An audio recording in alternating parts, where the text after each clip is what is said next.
Shan RJ, good morning. Jerry, your assessment of the Washington game from the other day. What were your thoughts about what happened there in Washington? Well, just as to specifics in the game, we knew we were going to have to go in there and run the ball and basically control the clock. But when you look at the challenge we had with their defense, which is top defense, that was going to be daunting. We knew where we were relative to our personnel, and we knew that was going to.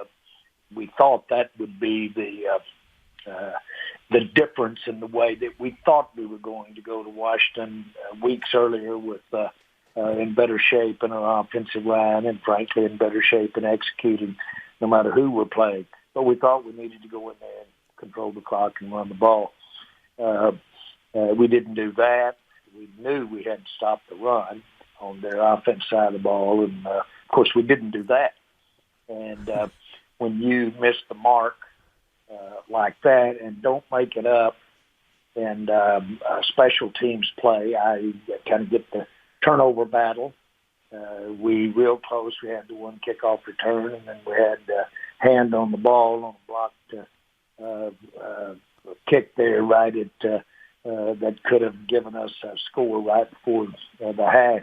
When you look at those kinds of things and analyze the game, you really see how and where we came up short. But our plans were to do that. We were stopped short. Jerry, a lot was made of the lack of teammate reaction to Andy Dalton getting hit like that. Did you have a problem with it? And what do you make of the lack of guys who went on over there to have Andy's back? Well, I don't. Again, I think that it's the type of hit that we're trying to avoid. It obviously can impact a ball game when we're trying to give our quarterbacks in the league every chance we can to keep them on the field. And we give them that discretion to make that call and slide. And I thought he did it the way textbook. But of course, the result happens. This game changes when that quarterback becomes a runner. And we know firsthand what happened to us with Dak. We've known that throughout you look at the history of the NFL, the quarterback runs in the NFL is going to get hurt and knocked out. And when it does that, the way the game is planned today, you're going to alter your game plan. And that altered ours, knocked the quarterback out. I'm not going to get into how the league saw that, ruled on it one way or the other than we're trying to keep these quarterbacks safe, but we're also trying to create situations where the quarterback is kept in check relative to just take advantage of the rules. The reasons he's given that protection is so that he won't be a runner. So, that's where I am on it. I don't necessarily want to get into I don't as to how the league will see that fine-wise or how they'll come down with their decision on where they are penalty-wise. Yeah, league reaction aside, we all took it as kind of a bad sign that other Cowboys players didn't rush over there, grab another player by the jersey. You played O-line, Jerry. You know how you're supposed to protect your quarterback. Did you want to see more fight from your own guys when it came to that hit that was laid on Andy? Generally speaking, I want our guys, our players, to exercise their emotion and exercise their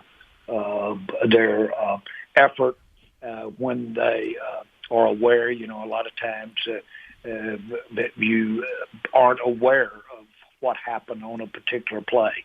Don't have the benefit that we all have of looking at it and having it reviewed for us. So with all of that in mind, my goal is to have the effort in the case of an offensive lineman out in front of a ball carrier, but being physical like that, or basically doing a great job in protection, or getting to the second level. Those kinds of things are where I spend more of my time.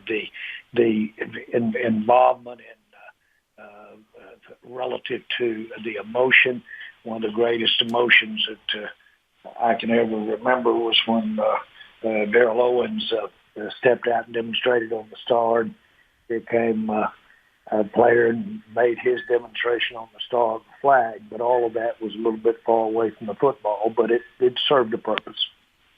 Jerry Jones joined us here at 105 through the Fan. Did you feel there was an effort issue during the game on Sunday? No, I think that your execution, your ability to play winning football, really, it's chicken and egg. You say, well, step your effort up. You'll play more winning football. Play winning football. You'll get on a roll, and you'll have things working for you, and that begets the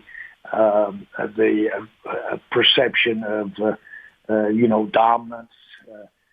All of those things. I've seen guys that top players that get beat on a play, get beat on 2 or 3 plays. All of a sudden, you say, well, he's where's the strength, the effort, and really be top players. So again, I'm reluctant, and I mean that after evaluating everything. I'm reluctant to basically put effort really at the forefront of what happened to us out there Sunday. I can go there and stop looking for excuses way before effort. And the facts are that fundamentally we're not stopping the run. That's one of the things, but we are not stopping the run. And when you don't do that, then a lot of other things come in behind that as to what you are lacking. But we've got to correct this. We've got to correct it. We'll change some personnel for sure, and we've just got to step in here and make adjustments. That's what you do, and I'm confident. What I am confident is, and I'll really kind of have a note here in big red head letters. One of the without a question, the reasons that Mike McCarthy is the coach is because he's been through it. And he's had tough times, and he's had disappointing times. And he's got a veteran, he's got a staff that has had a lot of experience. He's got some younger guys on there too. But I point and will go hard at that. But certainly we couldn't have anticipated being at this stage with our team this year. But if I were going to hire a head coach, that we're going to be at this stage this year and work through this for the betterment of what's in store for us for the rest of the year and for what's for us in the future, I got my man. And this is where you build. I've been here before. I've been here with some really top coaches. I've seen them have a situation that for a lot of different reasons needs improved, needs the leadership to improve, needs the steadiness to improve, leaves the prospects of a bright future. We have that in Mike McCarthy as our coach. We have a resolve. We have the ability, if anybody does, to get good football players. We have the financial ability to get good football players. We have good football players. You guys will admit that when we started throughout pro football kingdom, we were believed to have had great personnel to start this year with. We don't have a bunch of it now. But that still doesn't mean you shouldn't be not trying, but winning some football games. Jerry, how much blame as the general manager and responsibility do you take for the talent on the field, the talent development, the underperformance of these players? How much blame as the GM do you take? As much as you give me when you're talking about how great the talent is. I think you basically step up there and see that it's a joint effort, has been forever, and it's a joint effort. Have a lot of input, have input from some of the best there are in terms of opinions, in terms of what we're deciding to do, have lived a life of being able to determine when there's too much input, but don't confuse the ultimate decision with just a single-minded decision. That's not the way it works. Never has worked that way. Didn't work that way from the first day I walked through this door. And I've had the last say on everything since I bought the team in 1989, period. And Jerry, that just isn't how it works. Jerry, I know Mike McCarthy has skins on the wall and a Super Bowl ring, but do you feel like he has control of this team? And do you think you guys, whether it's coaching or players, have a leadership void, a leadership problem? Well, let's switch part of the question. I'm going to answer the first one. Do I think he has control of the situation? To the extent that no one ever controls to some degree what is happening out here with us today. We have almost 45% of our salary cap that isn't even on the field. It's not even out there Sunday. 45% of it. We have it in critical areas that we counted on. That offensive line and the running game was going to be the strength of what we have. We knew going in, you better be careful counting on your quarterback being a running threat because what? He'll get hurt. And so when you look at what we're dealing with and the adjustments that we're having to make, the question of control, or does he have the ability to make any adjustments, get any coach to do what he wants them to do, or basically put out there any formation we want? Absolutely, within the aspect of the assets and tools that we have. But the answer is yes.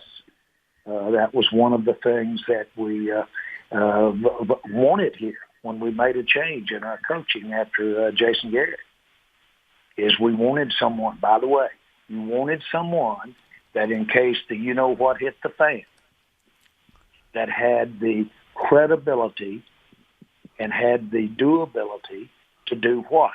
Stand tall and strong as the head coach. And he's doing that. The answer to your question, the answer is yes. He's doing that in the face of adversity. Anybody without a resume, anybody without experience can do it when it's all going good. But that's not football. It's never going all good. Does your team have a leadership void? When we're in the offensive line, where just overall, when these. But seriously, where would you have a leadership void? Is it an experience void? Is it a talent void? Is it a leadership void? I'm not trying to be cute here. The answer is no. The answer is no. I'm asking. There's not a. Well, just shut up and let me answer it. No. Jerry, when you go into the locker room, what I'm asking is, do you see the intangibles? You're not asking me that. I gave you the answer. When I go into the locker room, there's no leadership void in my eyes. Okay. Now that's your answer. Let's move on. Jerry Jones joined us here at 105 through the Fan. Last year, the defense averaged about giving about 20 points a game. This year, it's at 35. Would be a complete guess, and that's only. Who knows how that's going to come out. Who's being the man up above. But he certainly had a serious concussion, first one he's ever had in his career, first one that he's ever had. And so we'll play that as we go through the day here. Jerry, thanks for the time. Enjoy your day and enjoy your week.